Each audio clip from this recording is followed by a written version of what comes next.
नमस्कार मंडळी, जयश्री मराठी रेसिपीमध्ये तुमचं खूप खूप मनापासून स्वागत करते.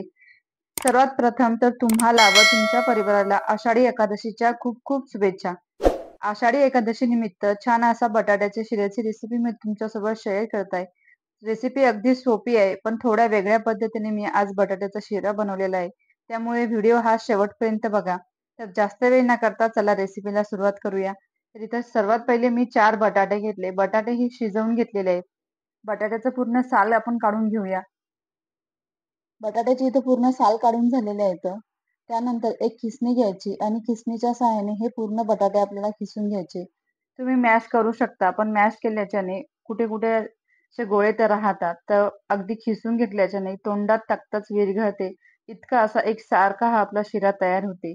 त्यामुळे खिसणीच्या बारीक साईडच्या खिसणीने आपल्याला हे बटाटे पूर्ण खिसून घ्यायचे.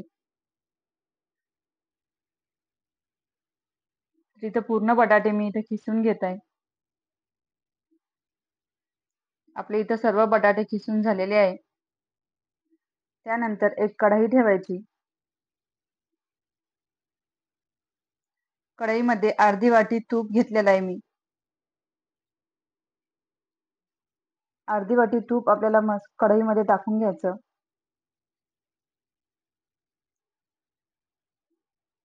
त्यानंतर 7 ते 8 काजू घेतले, ज्याचे तुकडे करून घेतले बारीक मी. त्यानंतर बदाम 5 ते 6 त्याचे सुद्धा तुकडे करून घेतले. असं लालसर होईपर्यंत आपल्याला छान परतून घ्यायचा. काजू आणि बदाम पावसाळ्यामुळे थोडे नरम पडलेले असतात, तर असे तळून घेतले की अगदी चव सुद्धा खूप छान लागते आणि खरपूस सुद्धा होतात. तर इथे मी छान लालसर होईपर्यंत काजू बदाम हे तळून घेतले. त्यानंतर एका प्लेटमध्ये आपल्याला हे पूर्ण काढून घ्यायचे आणि त्यामध्येच आपण किसून घेतलेले बटाटे यामध्ये टाकून घ्यायचे.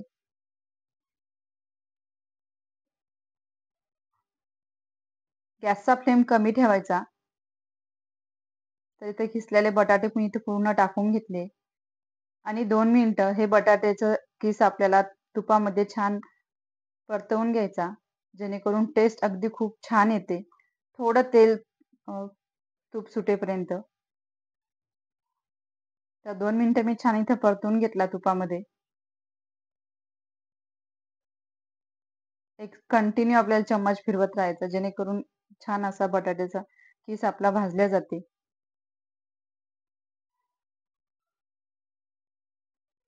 तर इथं 2 मिनिटं मी छान भाजून घेतला, परतून घेतला. त्यानंतर यामध्ये 1 कप दूध टाकून घेत आहे. दूध हे मी पूर्ण मलाईसहित टाकलं. यावरची साय मी काढलेली नाही. तर पूर्ण मलाईसहित आपल्याला 1 कप दूध टाकून घ्यायचं. अर्धी वाटी साखर टाकून घ्यायची आणि परत एकदा छान मिक्स करून घ्यायचं.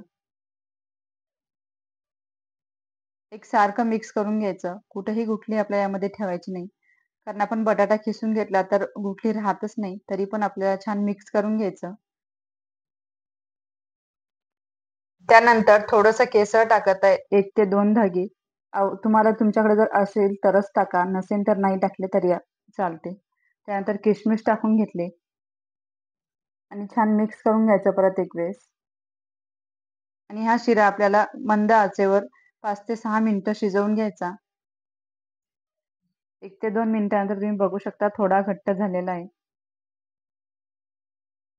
गॅसचा फ्लेम अगदी कमी ठेवायचा, कारण हाय गॅसवर तुम्हाला हा शिरा शिजवायचा नाही. नाहीतर लगेच बुडायला लागते आणि चव सुद्धा आपल्याला छान लागत नाही. त्यामुळे मंद आचेवर छान 5 ते 6 मिनिटं हा शिरा शिजवून घ्यायचा.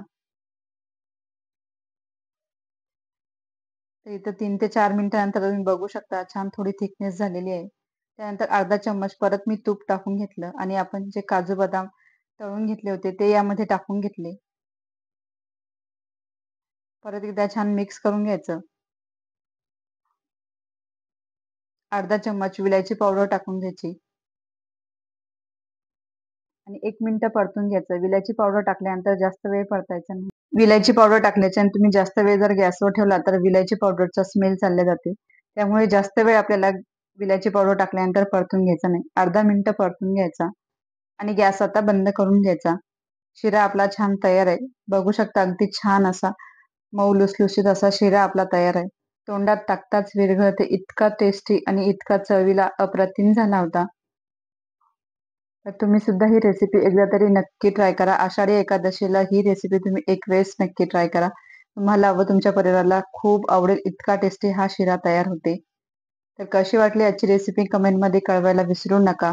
चॅनलवर नवीन असाल तर चॅनलला लाईक, शेअर आणि सबस्क्राईब करून घ्या. आणि परत एकदा तुम्हाला व तुमच्या परिवाराला आषाढी एकादशीच्या खूप खूप शुभेच्छा.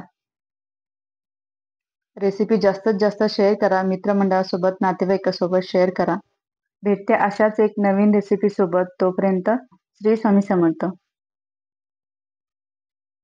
पूर्ण शिरा आपला तयार आहे. वरतून थोडेसे गार्निशिंग म्हणून पिस्त्याचे काप टाकून घेतले.